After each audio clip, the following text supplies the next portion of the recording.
Selamat pagi pemirsa, Presi Pagi kembali hadir untuk Anda. Dan selama 1 jam ke depan kami telah menyiapkan sejumlah informasi terkini. Bersama saya Bribda Faisal Ridho, kita lihat dulu 3 berita utama pagi ini.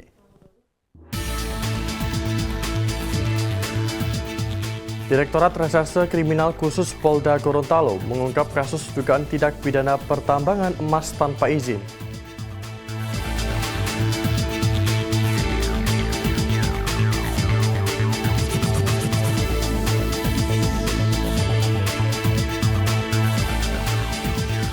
Sebanyak 22 pekerja migran Indonesia yang akan diberangkatkan ke luar negeri secara ilegal berhasil digagalkan Satreskrim Polresta Sidoarjo.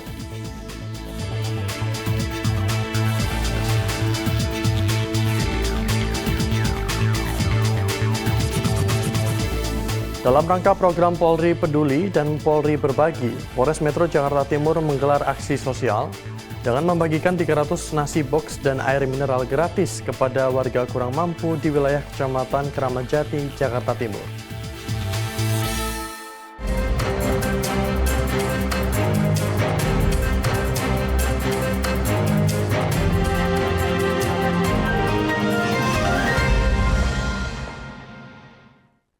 Di informasi pertama, pemirsa Direktorat Reserse Kriminal Khusus Polda Gorontalo mengungkap dugaan kasus tindak pidana pertambangan emas tanpa izin di Dusun Sambati, Desa Dulupi, Kecamatan Dulupi, Kabupaten Bualemu, Gorontalo. Dalam konferensi pers yang digelar di Bidang Humas Polda Gorontalo pada Kamis 6 Februari 2025, Direktur Reskrimsus Polda Gorontalo Kombes Pol Maruli Pardede menyampaikan bahwa pihaknya telah mengamankan 3 tersangka yang diduga melakukan penambangan ilegal dengan menggunakan alat berat. Hasil penyelidikan ketiga tersangka yang diamankan adalah Nandang Pati 5 alias Nanang, Rapik Panipi, dan Iwan Panipi. Mereka melakukan aktivitas penambangan emas secara ilegal tanpa izin usaha pertambangan yang sah. Kronologi penangkapan berawal dari personel Subdit 4 Tipiter Ditreskrim Sus Polda Gorontalo menemukan adanya aktivitas pertambangan ilegal di lokasi kejadian. Para pelaku diketahui menggunakan 1 unit ekskavator untuk menggali material emas. Berdasarkan hasil pemeriksaan, kegiatan ini sudah berlangsung sejak 24 Januari 2025 hingga ditemukan oleh petugas pada 2 Februari 2025. Setiap harinya para pelaku diperkirakan memperoleh hasil emas lebih dari 10 gram. Petugas kemudian mengamankan operator alat berat beserta pekerja lainnya dan membawanya ke Polda Gorontalo untuk dilakukan pemeriksaan lebih lanjut. Atas perbuatannya, ketiga tersangka dijerat dengan pasal 158 Undang-Undang Republik Indonesia Nomor 3 Tahun 2020 tentang perubahan atas Undang-Undang Nomor 4 Tahun 2009 tentang pertambangan mineral dan batu bara dengan dikenakan pidana penjara 5 tahun serta denda maksimal 100 miliar rupiah. Terkait dengan maraknya kegiatan pertambangan tanpa izin di beberapa wilayah di Gorontalo ini yang cukup meresahkan karena menimbulkan dampak kerusakan alam dan sudah ada beberapa efek yang dirasakan oleh masyarakat. Salah satunya mungkin terkait dengan kesulitan dalam mendapatkan air bersih di beberapa wilayah. Bergerak dari permasalahan tersebut, ya, sesuai dengan instruksi Bapak Kapolda Gorontalo, Subdit Tipiter Direktorat Reserse Kriminal Khusus Polda Gorontalo melaksanakan kegiatan penegak hukum serta bersama Polres Jajaran. Pemirsa, kita ke informasi selanjutnya. Sebanyak 22 pekerja migran Indonesia yang akan diberangkatkan ke luar negeri secara ilegal berhasil digagalkan Satreskrim Polresta Sidoarjo.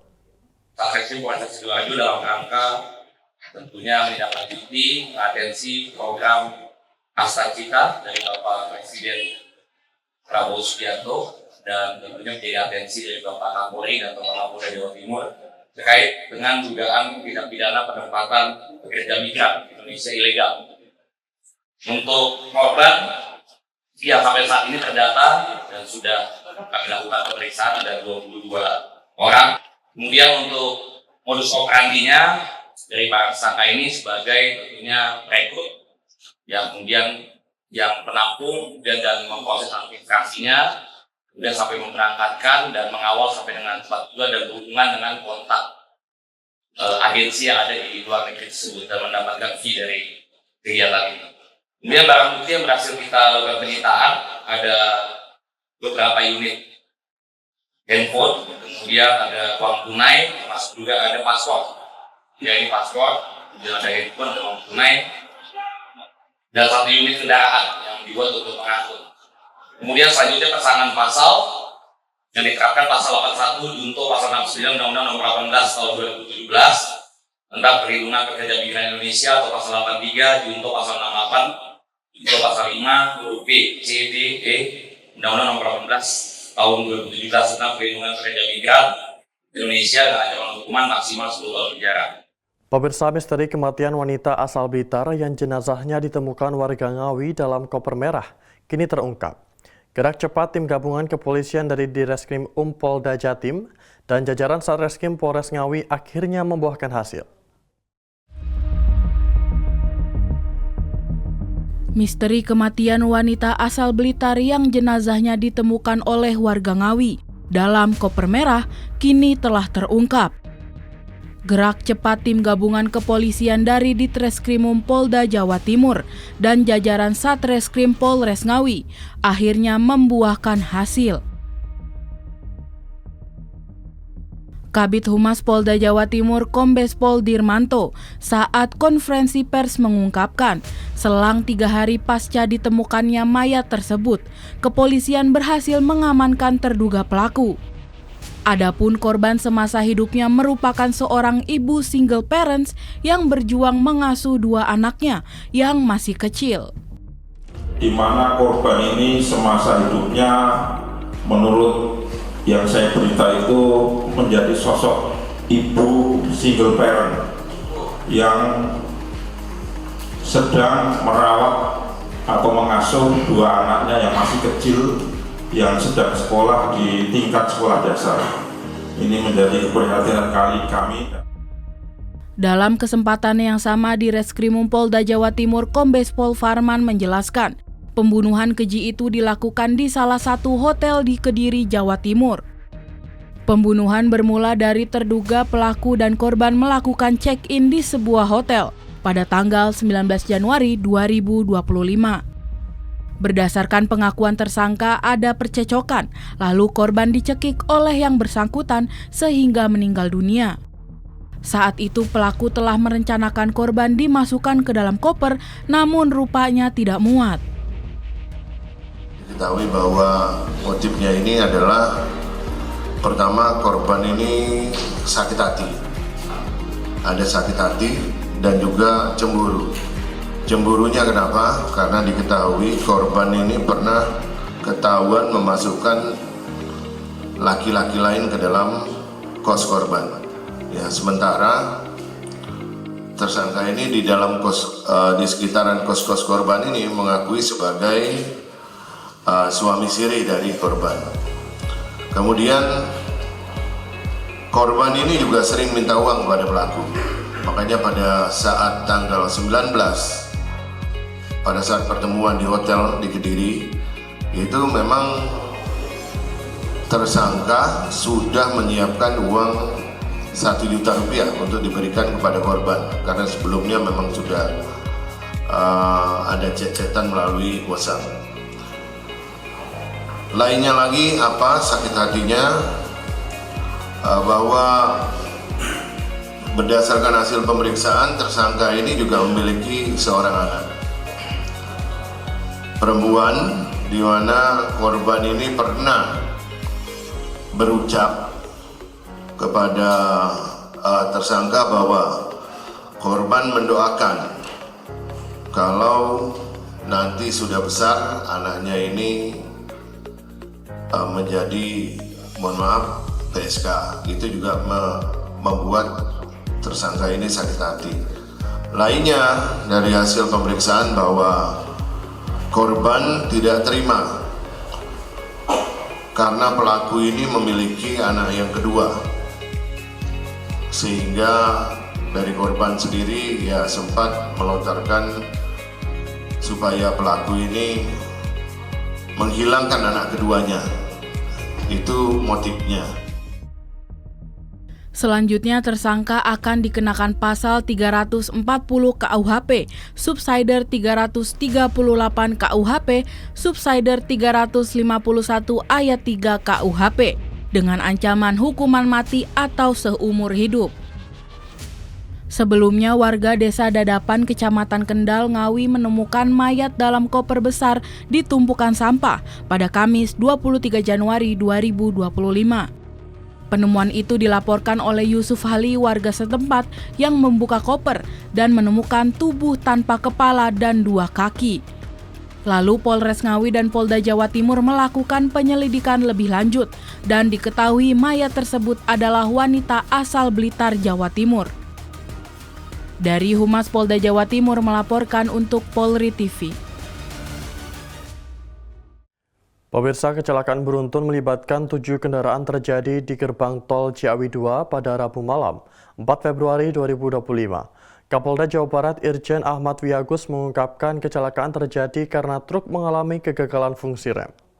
Polda Jawa Barat Irjen Pol Ahmad Wiyagus mengungkapkan kecelakaan beruntun yang melibatkan 7 kendaraan pada Rabu malam, 4 Februari 2025. Terjadi karena truk mengalami kegagalan fungsi rem. Mobil truk yang mengangkut galon air mineral menabrak antrian kendaraan di gerbang tol Ciawi 2. Kapolda menjelaskan truk tronton bermuatan galon melaju dari arah Ciawi menuju Jakarta. Sopir tak dapat memberhentikan truk sehingga akhirnya menabrak deretan kendaraan yang sedang di gerbang tol Ciawi 2. Kendaraan yang terlibat ada 7 kendaraan ya. Satu truk tronton, kemudian 5 minibus dan 1 sedan. Korban ada 19, 8 meninggal dunia, kemudian 3 luka berat, 3 luka sedang, dan 5 luka ringan. Sementara itu, Kakor Lantas Brigjen Pol Agus Suryo Nugroho menjelaskan bahwa Polda Jawa Barat dan Korlantas Polri telah menurunkan tim Traffic Accident Analysis untuk olah TKP. Selain itu, pendalaman akan dilakukan untuk mengetahui bagaimana kecelakaan tersebut terjadi. Dari pagi, Polda Jawa Barat dengan Korlantas Polri sudah menurunkan Traffic Accident Analysis. Kita sudah melakukan olah TKP, termasuk juga pendalaman saksi-saksi di TKP, termasuk juga kita sudah mempelajari CCTV. Jadi peristiwanya seperti apa? Karena Traffic Accident Analysis itu nanti akan bisa menjelaskan 3 dimensi peristiwa sebelum terjadi, setelah dan sesaat. Oleh sebab itu nanti Korlantas Polri akan berkolaborasi dengan Polda Jawa Barat untuk melakukan penyelidikan pendalaman, diawali dengan gelar awal hal-hal yang kita temui di TKP. Tentunya nanti akan kita simpulkan apakah peristiwa laka lantas ini diduga mungkin kecepatan tinggi, mungkin rem blong, atau mungkin mengantuk. Ini nanti akan kita simpulkan setelah rangkaian kegiatan pendalaman, penyelidikan, dan gelar awal nanti kita lakukan. Akibat kecelakaan beruntun, total ada 19 orang yang menjadi korban, 8 orang tewas dan 11 lainnya terluka, dan diduga akibat truk mengalami kegagalan fungsi rem. Sementara itu, kondisi sopir truk tronton yang selamat saat ini sudah diamankan, meskipun belum dapat dimintai keterangannya. Adapun arus lalu lintas di Jalan Tol Jagorawi saat ini sudah kembali normal. Jasara Harja memastikan seluruh korban kecelakaan beruntun di gerbang tol Ciawi 2 akan mendapatkan santunan. Kecelakaan maut yang terjadi pada Selasa 4 Februari 2025 mengakibatkan 8 orang meninggal dunia dan 11 lainnya luka-luka. Direktur Utama Jasara Harja Rifan Ahmad Purwantono memastikan seluruh korban kecelakaan beruntun di gerbang tol Ciawi 2, ruas tol Jagorawi arah Jakarta akan mendapatkan santunan. Kecelakaan maut yang terjadi pada Selasa 4 Februari 2025 pukul 23:30 waktu Indonesia Barat mengakibatkan 8 orang meninggal dunia dan 11 lainnya luka-luka. Setelah dihitung, jadi korban meninggal ada 8, dan 8 pun ini ada luka bakar yang harus diidentifikasi. Untuk itulah bersama Pak Kapolda Jabar, juga Pusdokes dari Polda Jabar, nanti ada pos antemortem yang merupakan bagian dari verifikasi, dan hari ini sudah dikenali 2, karena ini diharapkan masyarakat kalau ingin mencari tahu ya datang ke rumah sakit Ciawi ini, dan dipastikan bahwa seluruh korban luka-luka baik luka ringan, berat, termasuk diantaranya adalah sahabat kita yang bertugas di Jasa Marga, semua dijamin oleh Jasa Marga. Sementara itu, Direktur RSUD Ciawi Fusia Mediawati menjelaskan pada awalnya ada 19 korban kecelakaan maut yang tiba di rumah sakit.